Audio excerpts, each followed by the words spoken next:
Hello and welcome back to Inquisitor Martyr.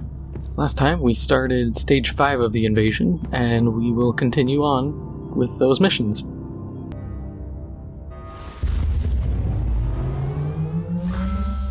The web of heresy and corruption is spun by powerful beings and perverted minds. Hunt their leaders, and this construct of evil will come crashing down.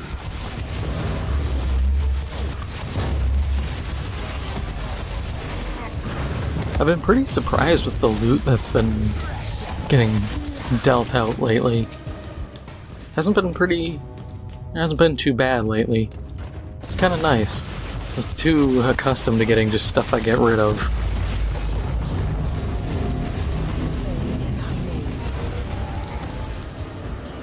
I'm excited for when we get the Sisters of Battle character.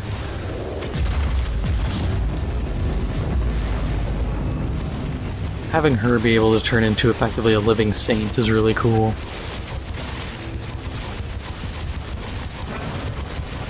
Reloading.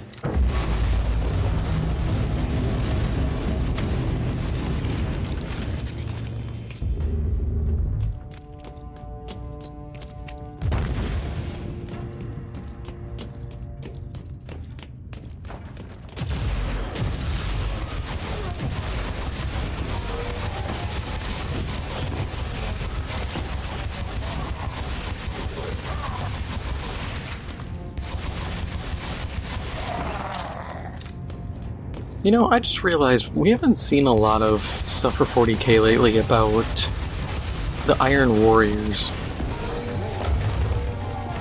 I mean, the last big thing I can think of was Hansu and the whole trying to grow skinless, or create skinless Space Marines with the Daemon Kabbalah. Past that, they really haven't... And that's old. Past that, they haven't really done anything with them. They also don't really have any unique, aesthetic thing. It's like, oh yeah, they're just chaos with hazard stripe painting on them. Enjoy. I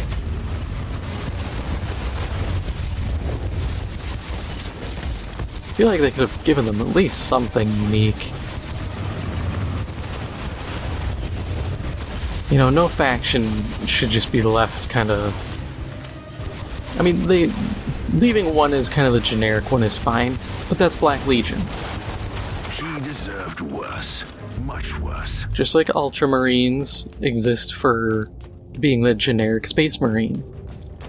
You know, you already got it, you don't need multiple. Because who's gonna pay attention to the less mentioned generic one?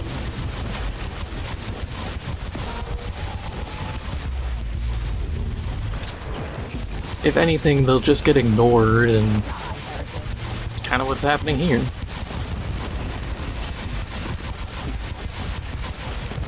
I wonder what that one vulnerability is. Probably warp vulnerability or something.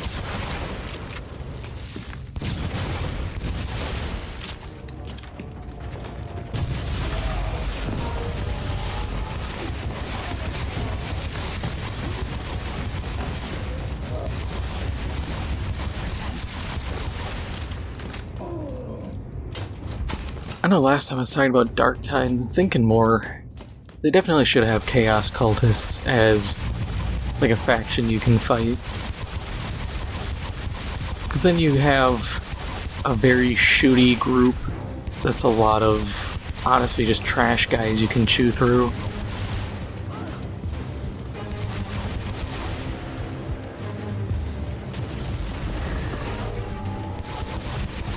I assume they'll be there kind of being a nuisance. They could also, if they really wanted to really shake things up, they could use Gene Stealer cults.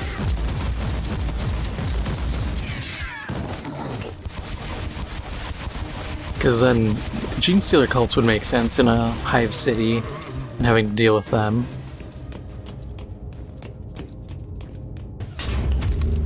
And as long as they're better utilized than how they were in Hired Gun. Hired Gun just really kind of disappointed in that.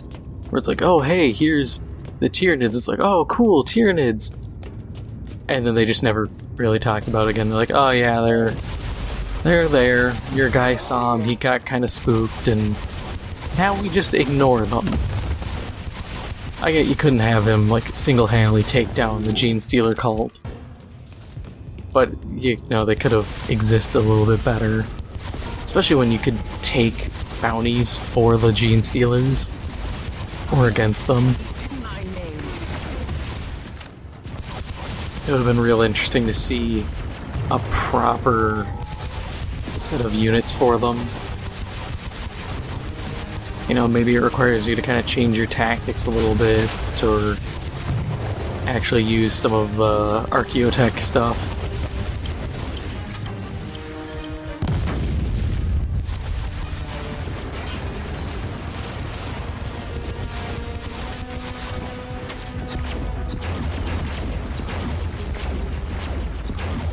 Sentinel lasgun with a nice missile launcher on him.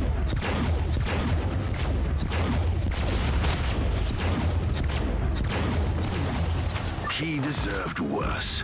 Much worse. God, that just makes me once again think of Eternal Crusade. They could have easily had Guardsmen as a faction to play as and let you trick out Sentinels and Lehman Russ tanks. That would have been fun.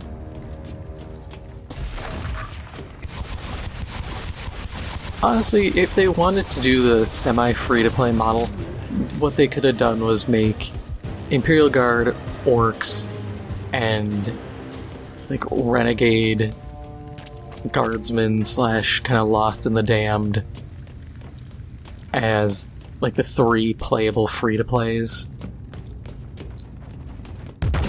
And then you have everybody else as paid or grind to unlock factions.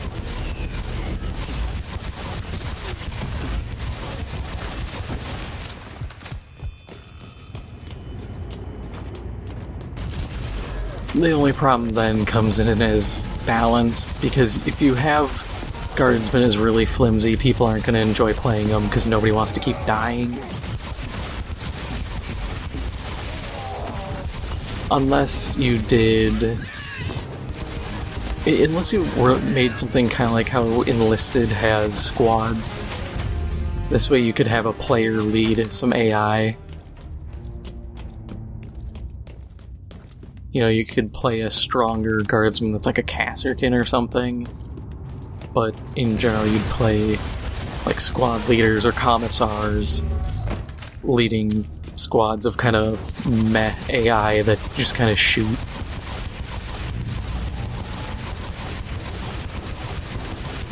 I mean, there's definitely something there, I just don't know fully what.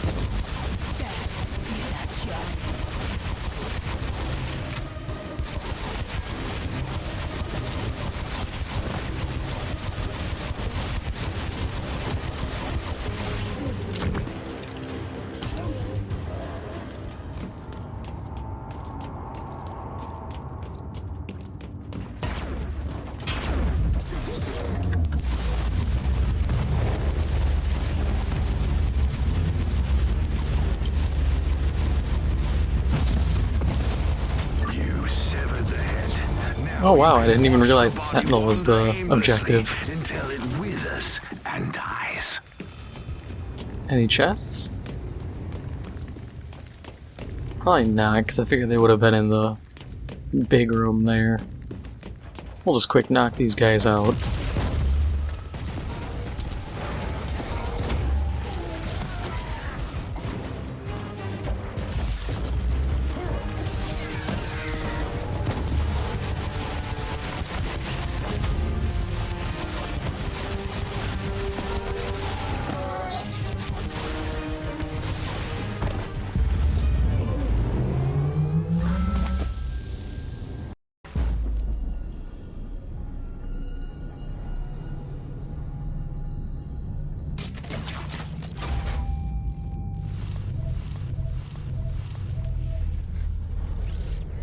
Nah, that ability kind of sucks.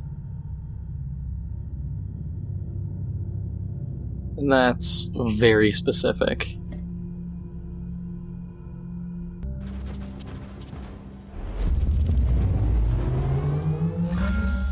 The web of heresy and corruption is spun by powerful beings and perverted minds.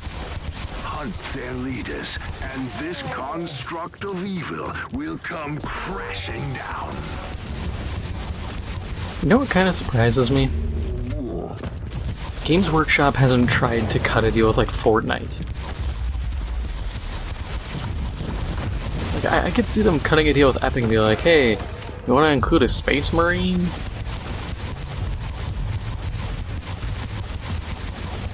Does it make sense for them to do it?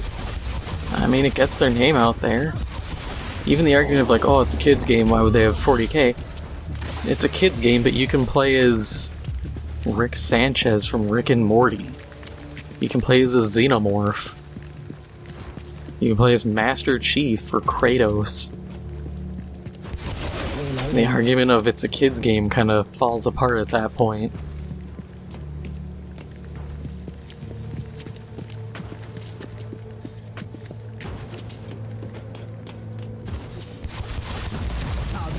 But I thought about that because I remembered seeing stuff that they added like The Rock into the game, and you could play as Spider-Man and all this other stuff, and I was like, they have almost every IP you can think of in some way, shape, or form.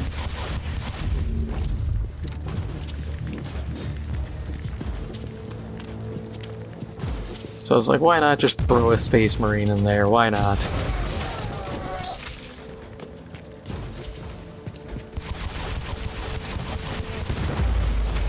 I mean, come on, they have John Wick in there. At this point, anything's possible.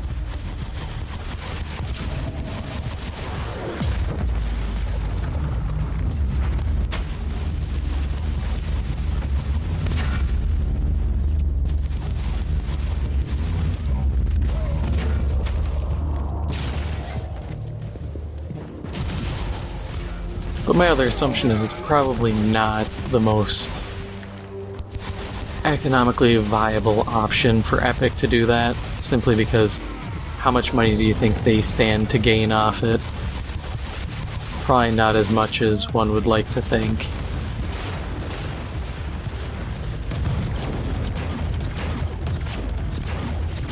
I mean, in the end, Games Workshop's big within the industry of wargaming, but outside of that, not so much.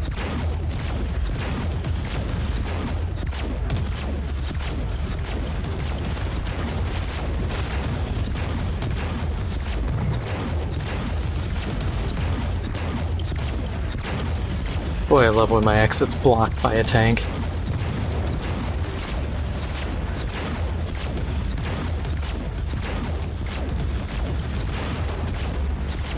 I also realized this mission's actually on my level. This stuff's finally starting to level to me properly. Which is both good and kind of alarming. Because that means there's... like, I don't know how much more there is to this. Potentially there could be a ton left, and I'm just gonna have to kind of grind it out, and it might end up outpacing me in terms of level, and then I'm gonna have to step away and go elsewhere. Or it could be, you know, the end of this, and maybe one more segment, and then it's done.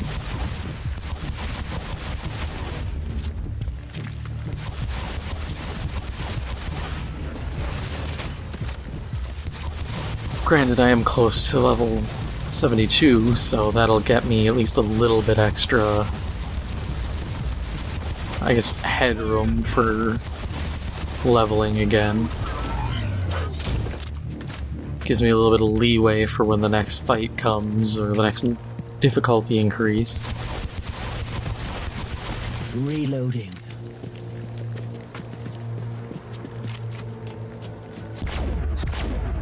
sight. Wow, that was pretty good.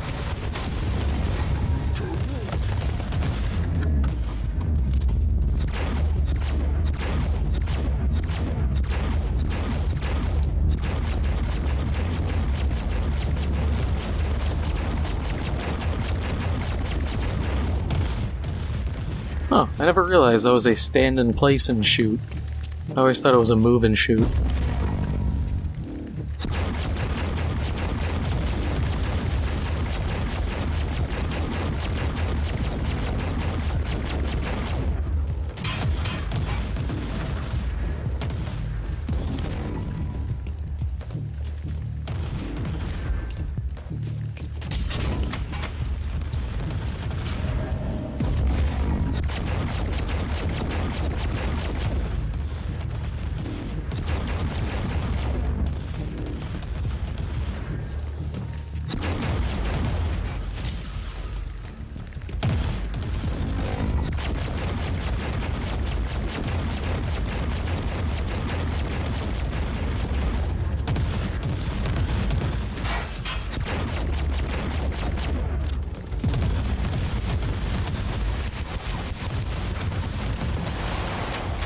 No pity. I don't know if it was more effective to use the needle rifle on that or not. I feel like it might have been.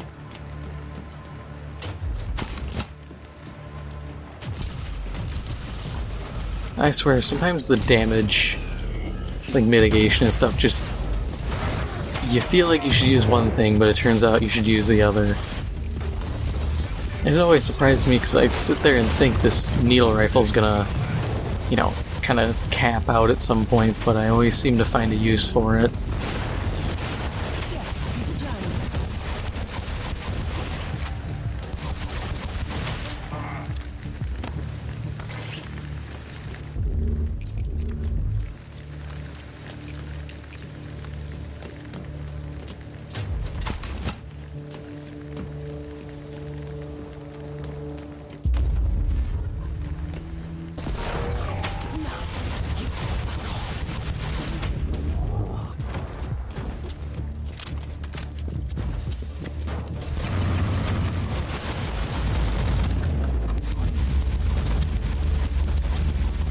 Three Ogrins would actually be kind of intimidating if it weren't for the time-slowing field now. And the fact they just melt under poison. You've set a fine example for their kind, Inquisitor. Oh, I forget how Lehman Russes are actually durable and everything else isn't.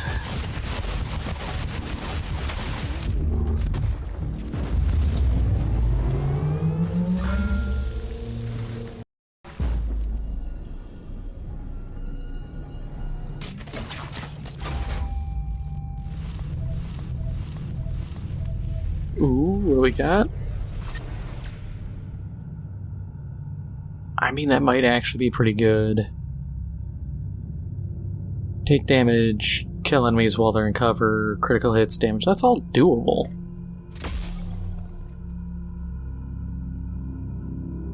But that is all for now. If you enjoyed this episode, make sure to hit the like button. It helps out the channel a lot. And if you haven't already, make sure to hit the subscribe button. Thank you for watching, and I'll see you in the next one.